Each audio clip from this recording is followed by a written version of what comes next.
Hey everybody, what's up? It's Eric, and it is Monday, July 17th, 2017. I have some news to share with you all, I guess, if you're interested. I graduated college. I don't remember which video I posted last, but I finished college, graduated, done with that, and I just started looking for jobs, not in Massachusetts, which is where I'm from. I'm actually moving to Atlanta, Georgia. So if any of you all are out there, maybe we can hang out, or nearby. It's a long story, kind of, I guess. The gist of it is my brother is going to graduate school there, and the cost of living there is much cheaper than living in Massachusetts, and I wanted a fresh start, not in my parents' basement. So they offered to help me move. They, being my parents, offered to help me move to Atlanta, and I'll find a job there and work. I was going to apply to graduate school this year. It still could happen, but it would take a lot of work in a very short amount of time, and I don't really want to rush this process because I kind of rushed undergrad, and I want to take my time with this to make sure I investigate the right programs, and I'm invested in it, and I want to make sure it's worth the time that I invest in it, and I want to invest a good amount of time in it. So I'm just going to take a year to get my bearings and work, save money, pay some loans off, and hopefully become a self-sustaining member of society, which would be great.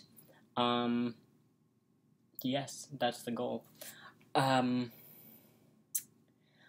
I, since being home, have been catching up on a bunch of doctor's appointments. I know, very exciting doctor's appointments.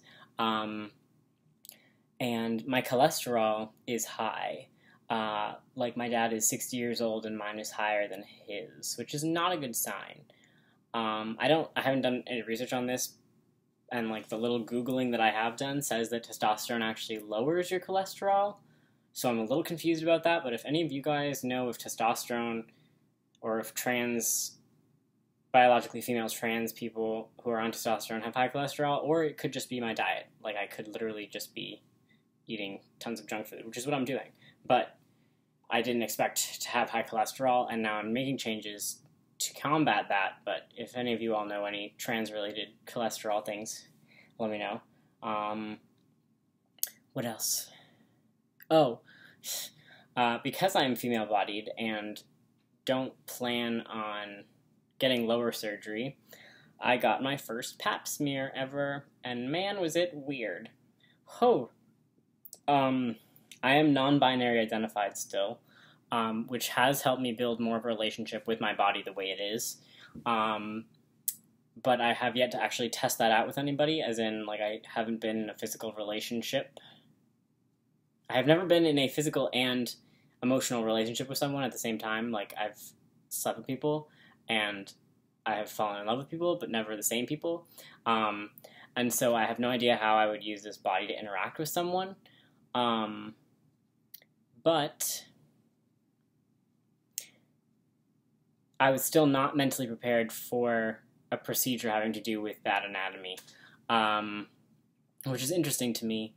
But I also think that doctors just don't necessarily know how to handle it either, and it was just a weird experience, and I'm sure it's weird for everybody, and I'm sure those kinds of things are weird for everybody, especially Americans, because we're all uptight about our swimsuit parts.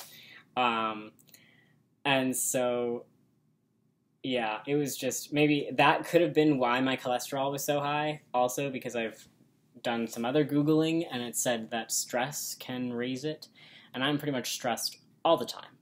And that was an extra stressful week, because I also went to the dentist, and that was not fun. So, yeah, it's a lot, and I'm a lot, and everything is just a lot all the time.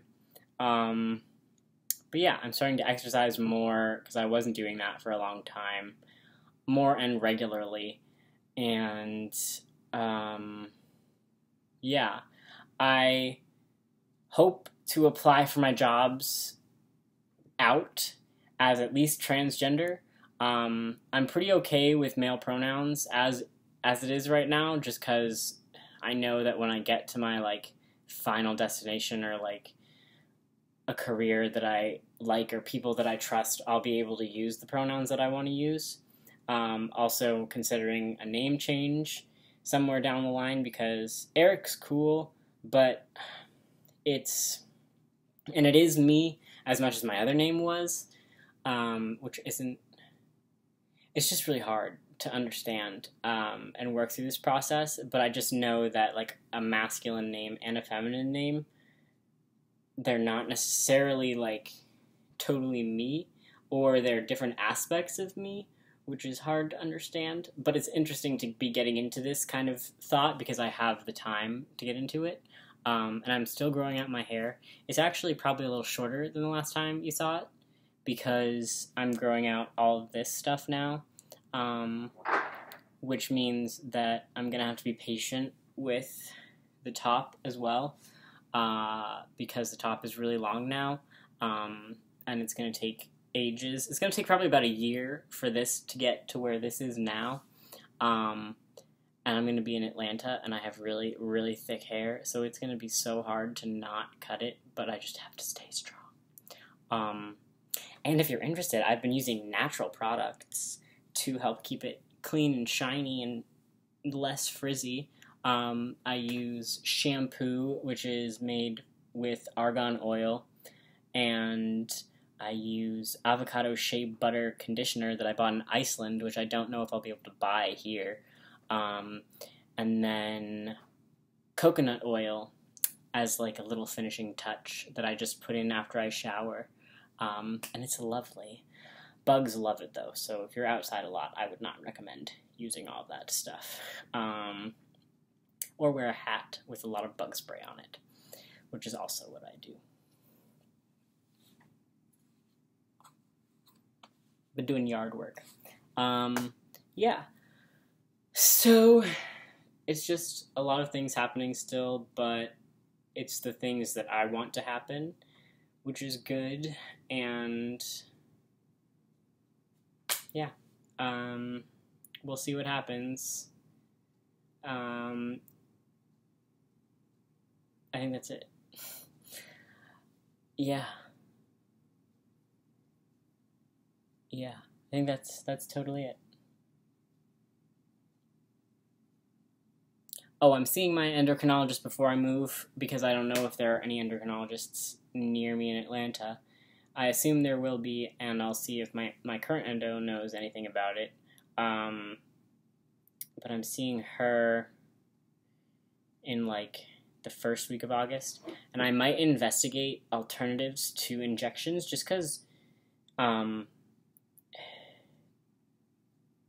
it's just a pain in the butt, wow, to get the prescription filled. If I could get the testosterone in the 12 milliliter bottle, which was like a year supply, then that's fine. But they've been doing this thing where they only give me the tiny bottles lately, and last year I kind of abused the system somehow and got a misinformed CVS to fill my prescription as a 12 milliliter bottle. And I don't know how I did it, and I won't be able to do it again. But I've heard there are testosterone patches now, which is interesting. I would love to try those. Or I might even be open to the cream because I'm really bad at doing my... I do the testosterone shot like once every 9 or 10 days because a week just is too close. But maybe a constant level of testosterone would actually make my brain function better, you know? Yeah, that's it. I saw this movie hit 5 minutes, and I was like, yay, I said everything, and somehow managed to talk for another 5 minutes. So, I'll leave it at that, and hope everybody's doing well. And let me know if you have any questions or anything. Yeah, comment below, I guess. Hope you're having a good summer. Bye.